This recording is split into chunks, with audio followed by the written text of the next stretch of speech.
inside the pastor study, and we have someone here that's going to kind of share their feelings and sentiments about the prayer vigil here in Tyler, Texas.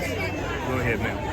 I'm Karen Miller, Karen Miller, and I'm affiliated with the Reformation House of Prayer here in Tyler on Clinic Drive.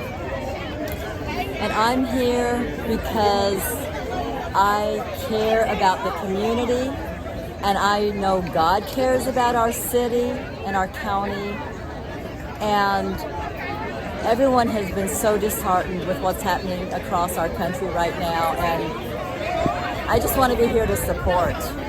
But I just really believe in the power of prayer, and this event today has just been amazing to see all these races and people of different ethnic groups, age groups come together, and in unity it really makes a statement. The interesting thing is, I was just here last Saturday for a day of prayer here on the square. The early part of May, we had a day of prayer here, and I feel like this square is saturated with prayer. And because of that, there's a limit to the power that the enemy has over our city. And I just believe Tyler stands for refuge, and there's an element of safety here because we believe in prayer, and we believe in coming together in love and unity. And we're not going to allow the things we see to discourage us, because we know that God has the greater authority, and what the enemy has meant for evil, God is going to use for good. The enemy may have a plot, but God has a plan, and we want to be a part of that plan. And it just makes me excited to be here today and just see so many people just rise in defense of what the enemy is trying to do. Awesome. Thank you so much. Okay. I appreciate it. Hey, this is Inside of the Pastor Study. We're actually here. One of my co-workers is out here at the prayer vigil in Tyler, Texas. This is my brother. He's here to support, and we just thank God for him. Kind of give us your name and tell us why you're here and what your thoughts are concerning this prayer vigil. My name is Jesse Brown, and I feel that we're all the same race. We're all the human race. We're all brothers and sisters in Christ. And I mean, that's why I'm here, because this is that we need, unity and prayer as the people of God. All right, awesome. Thank God for Brother Jesse Brown for being out here. And together we stand, divided we shall fall. Welcome to Inside Pastor Study. We have another individual out here at the prayer vigil, Brother TJ Minor. I just want you to kind of tell us why you're here and what are your thoughts about this prayer vigil on today? Well, I thought it was a great vision that they put it together. My wife asked me, "You want to come?" I was like, "Let's go," because I believe in prayer. I believe prayer is the thing that we need in these days. I believe prayer is the most thing that brings us together, because the Bible says men shall pray in season and out of season. So we are in a season and a time for every purpose where prayer is important. So I love it. All right, again, we're here inside of the pastor study, and we have another individual. He's actually one of our city officials. He's going to introduce himself, and he's going to tell us why he's here and what his thoughts are concerning this prayer vigil. Well, thank you for having me. I'm Jacob Putman. I'm the Smith County District Attorney. So my office is responsible for prosecuting all crimes that occur in Smith County.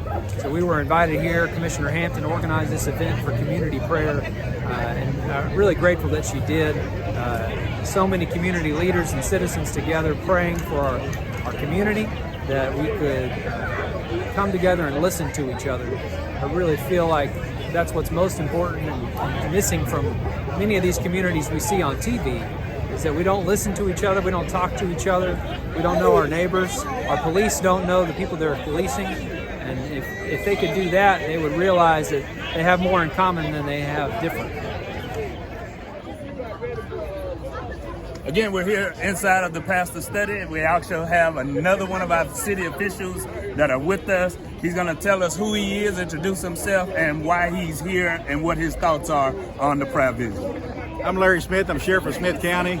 And the main reason I'm here is because when I became sheriff a little over 7 years ago, I had the pleasure of meeting with a lot of pastors here in Smith County of all denominations, all races, and have developed a great relationship with them. And the time to have dialogue is not when some major event happens, but it's to have a dialogue before. That way you will react properly when something like this happens, and we can work together and develop things that need to be developed, and live and love one another as God intended.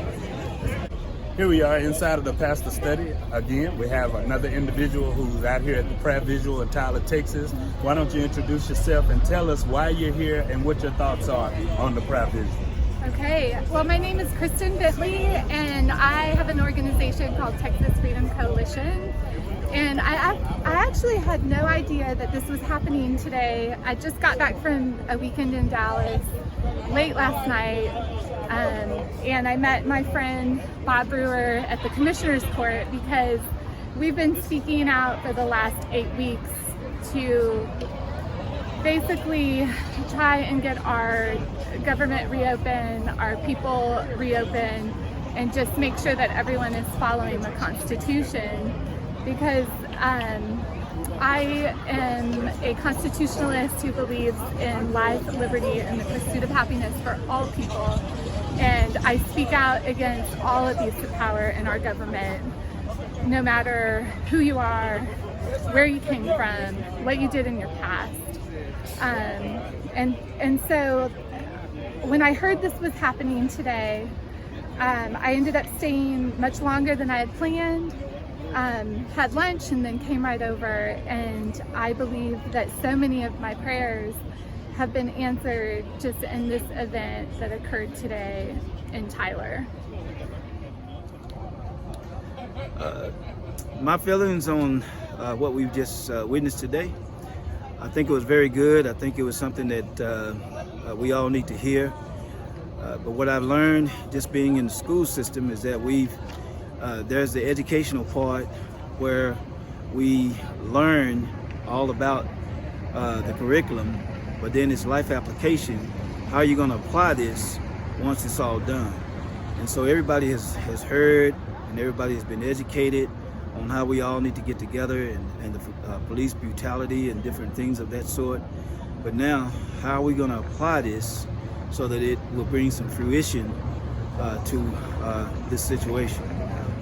People who are voted into legislation that share the same beliefs that we have, and then we'll probably get something done. But we have to get out and do something about it in the legislation.